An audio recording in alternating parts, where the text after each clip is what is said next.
Shalom saudara yang dikasih dalam Tuhan.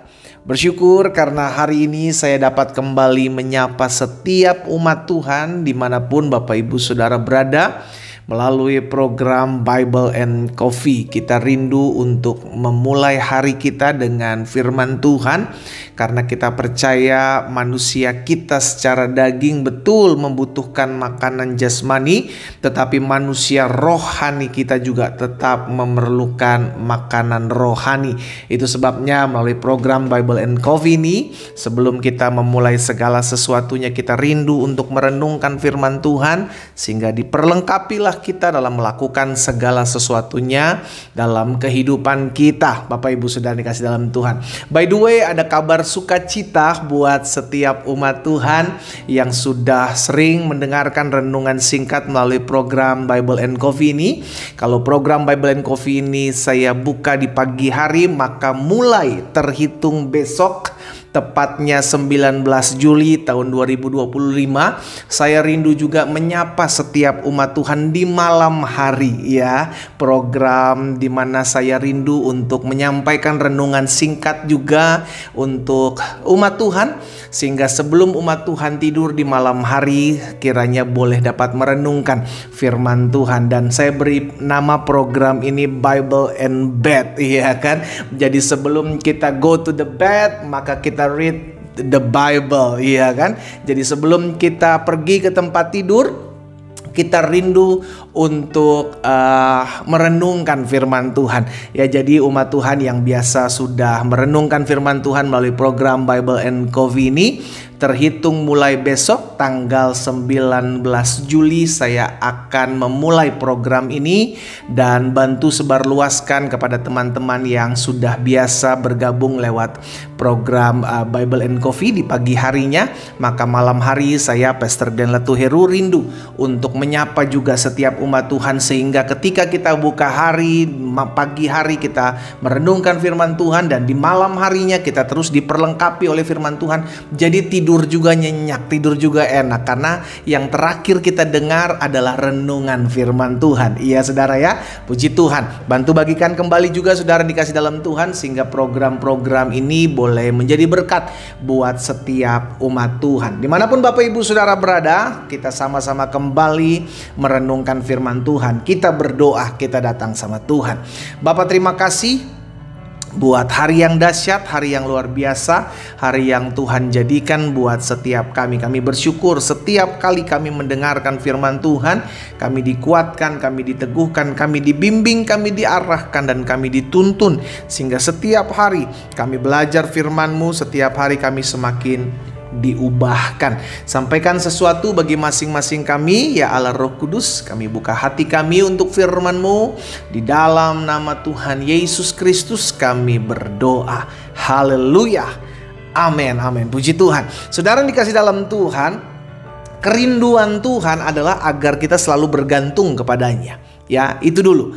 Supaya kita mengerti, kerinduan Tuhan adalah agar hidup anak-anaknya bergantung penuh, totalitas hanya kepada Tuhan, bukan dengan kekuatan kita. Itu sebabnya ada firman Tuhan katakan, terkutuklah orang yang mengandalkan kekuatannya, tapi diberkatilah orang yang menaruh harap kepada Tuhan.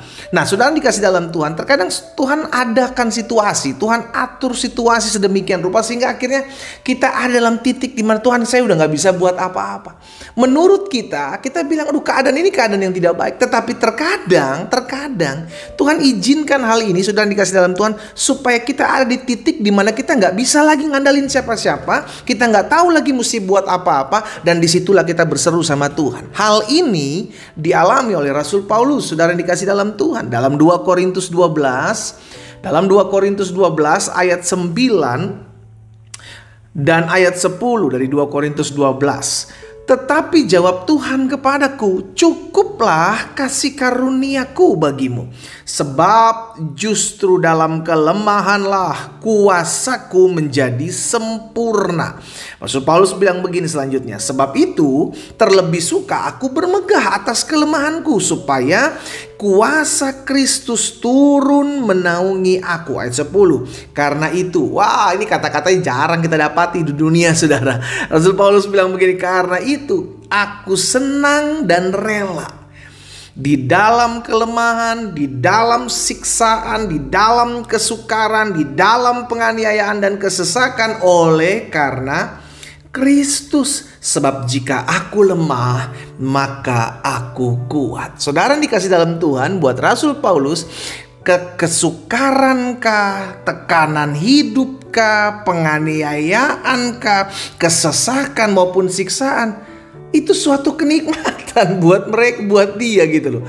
Jadi menurut Rasul Paulus, wah, it's okay, aku ada dalam keadaan ini, justru dalam keadaan ini aku tahu aku lemah dan di situ Kristus menjadi kuat dalam kehidupanku. Jadi kita harus merubah pola pikir kita melihat situasi. Kita harus merubah pola pikir kita, paradigma kita menyikapi setiap keadaan, saudara. Karena ketika kita tahu dalam kelemahan kita kuasa Tuhan sempurna, kita nggak takut lagi ngadepin apapun, gitu loh. Kita nggak panik lagi, kita nggak tertekan lagi, kita nggak stres lagi menghadapi situasi. Apapun boleh terjadi dalam hidup saudara dan saya. Tetapi dalam kelemahan saya, ketika saya justru tidak kuat, ketika saya justru tidak ngerti harus buat apa, saya mau bergantung sama Tuhan, di situ terletak kekuatan saya. Amin, saudara. Kekuatan saya di sini bukan berarti saya yang kuat, tetapi karena Kristus menaungi hidup saya, saudara dan saya, akhirnya kita kuat menghadapi segala sesuatu. Ini yang saya mau ajak setiap kita umat Tuhan untuk merubah cara berpikir kita, karena dunia di mana kita hidup keadaan nggak semakin baik. Kalau kita hanya fokus kepada apa yang kita lihat, waduh, tertekan hidup kita, saudara. Keadaan gak semakin baik kok. Ada orang-orang yang hari-hari ini berdoa, mungkin usahanya belum bangkit-bangkit. Ada orang-orang yang hari-hari ini mungkin berdoa, bisnisnya belum pulih-pulih. Orang-orang yang berdoa agar rumah tangganya dipulihkan Tuhan, tapi belum terjadi. Kalau dia menyadari hal ini, sama seperti Rasul Paulus, justru dalam kelemahan aku terletak kekuatanku, dia gak akan komplain sama Tuhan. Justru dia bersyukur, oh Tuhan terima kasih, karena masalah ini aku lebih bergantung sama Tuhan. Karena pergumulan ini aku jadi lebih mengenal pribadi Tuhan yang menolong aku. Amin, saudara.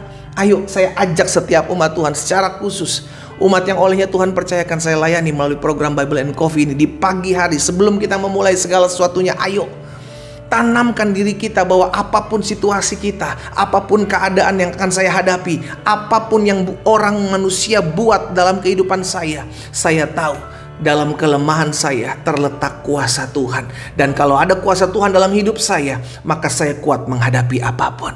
Amin.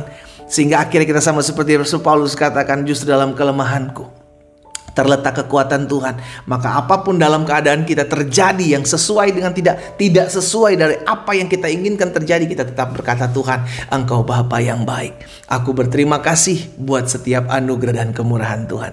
Dimanapun Bapak Ibu Saudara berada, hari ini saya mengajak setiap kita umat Tuhan, ubah mindset kita tentang masalahmu, keadaanmu, situasimu.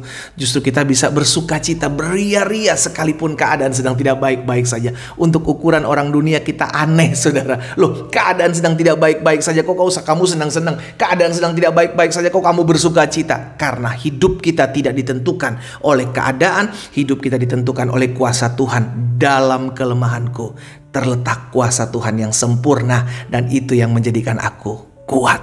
Kita berdoa, kita datang sama Tuhan. Bapa, terima kasih buat setiap anugerah dan keberkatan Tuhan dalam hidup kami. Kami mengucap syukur buat berkat pemeliharaan dan pertolongan Tuhan nyata dalam hidup kami. Hari ini kami berterima kasih. Berkat firman-Mu kami dikuatkan, kami diteguhkan, kami diingatkan bahwa apapun situasi keadaan kami, justru sering kali yang membuat kami lemah, itu yang menjadikan kami kuat. Karena ketika kami lemah, kami mau bergantung sama Tuhan, kami mau mengandalkan Tuhan, kami mau berserah sama Tuhan. Dan itu yang menjadikan kami kuat. Hamba berdoa menyerahkan umat-Mu satu persatu dalam tangan Tuhan yang kuat. Apapun keadaan situasi mereka, Tuhan tolong, Tuhan jaga hati dan hidup mereka agar tetap terus selalu berharap, bersandar dan berserah kepada Allah saja. Sembuhkan yang sakit Allah, jamah, beri kekuatan, pengharapan, sukacita buat mereka yang hari-hari ini sedang mengalami kalutan, ketakutan, kekhawatiran. Roh Kudus mengingatkan kami semua bahwa dalam kelemahan kami ada kuasa Tuhan, dan karena kuasa Tuhan kami akan menjadi pribadi-pribadi yang kuat. Di dalam nama Yesus Kristus Tuhan hamba berdoa. Haleluya. Amin. Kita nikmati kopi kita, saudara. Haleluya. Dalam kelemahan saudara dan saya, kalau kita bergantung pada Tuhan, kalau kita berserah sama Tuhan, itu akan menjadi sumber kekuatan kita. Dalam kelemahanku terletak kekuatan Tuhan. Tuhan Yesus memberkati kita.